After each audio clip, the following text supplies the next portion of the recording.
Have you ever loved someone so deeply that the thought of losing them terrified you?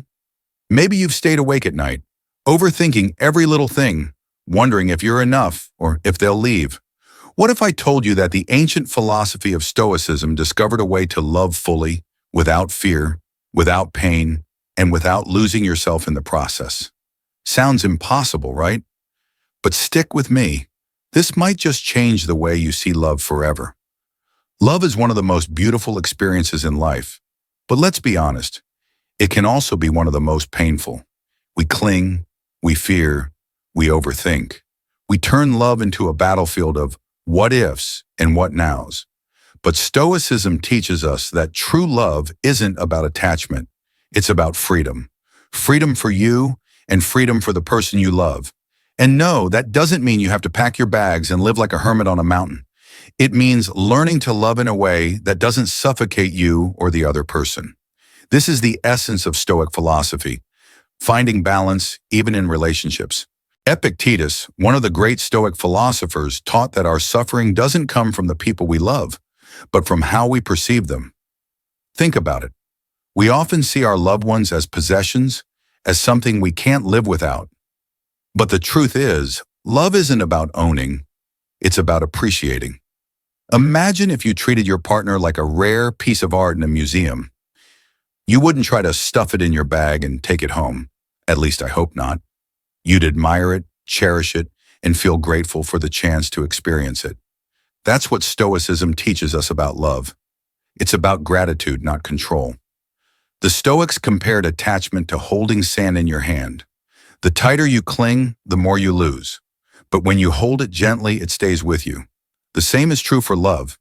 When you let go of the need to control, love becomes lighter, freer, and more fulfilling.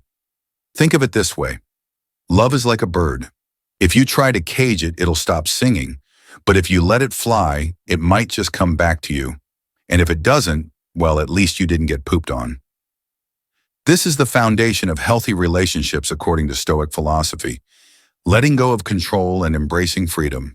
Marcus Aurelius, the philosopher-emperor, reminds us, accept the things to which fate binds you and love the people with whom fate brings you together.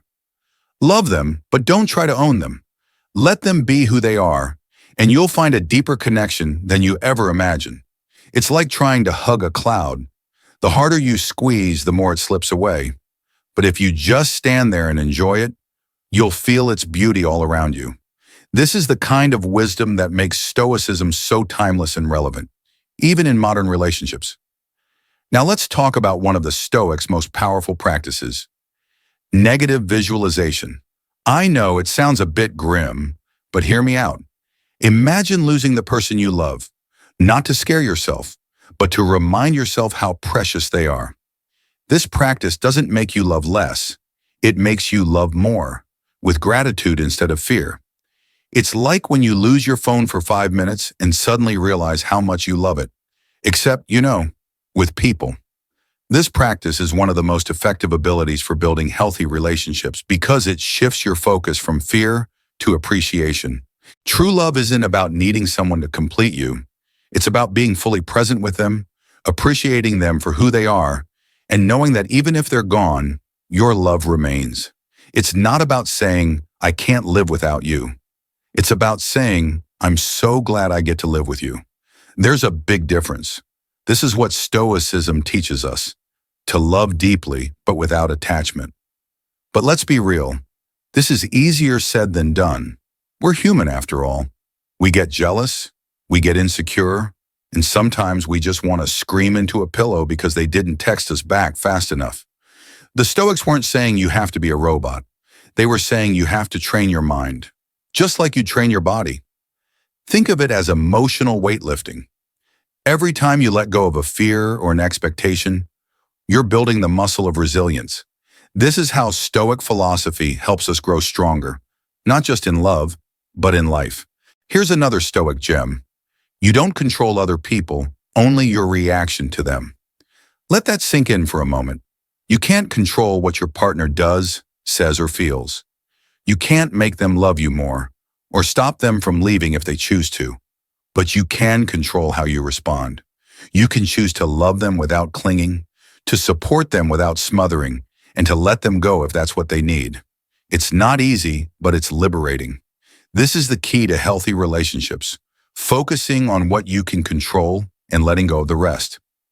Let's take a moment to laugh at ourselves too. How many times have you overanalyzed a text message? Why did they put a period at the end? Are they mad? Are they breaking up with me? Relax. The Stoics would tell you to focus on what you know, not what you imagine. Most of the time, our fears are just stories we tell ourselves. And let's be honest, we're not very good storytellers when we're anxious. The Stoics also believed in living in the present moment. They'd probably roll their eyes at how much time we spend scrolling through Instagram, comparing our relationships to strangers' highlight reels. Marcus Aurelius would say, "Stop worrying about what others are doing. Focus on your own path." So put down your phone and look at the person in front of you. They're not perfect, and neither are you. But that's what makes love real. So how do you love without attachment? By letting go of control, practicing gratitude, and embracing the freedom to love fully. Because love isn't about holding on. It's about letting go and still choosing to stay. It's about waking up every day and saying, "I choose you," not because you have to, but because you want to. And that, my friend, is the kind of love that lasts. The Stoics said, live as if you've already died and been given a second chance. Because in essence, that's exactly what happens every morning when you open your eyes. It's your new chance, your opportunity to make this day meaningful. And when it comes to love, it's your chance to love deeply, freely, and without fear. So the next time you find yourself overthinking, clinging, or worrying about love, take a deep breath and remember the wisdom of the Stoics. Love isn't about possession, it's about presence, it's about showing up, being grateful, and letting the people you love be exactly who they are. And if that doesn't work, well, at least you'll have a great story to tell your therapist.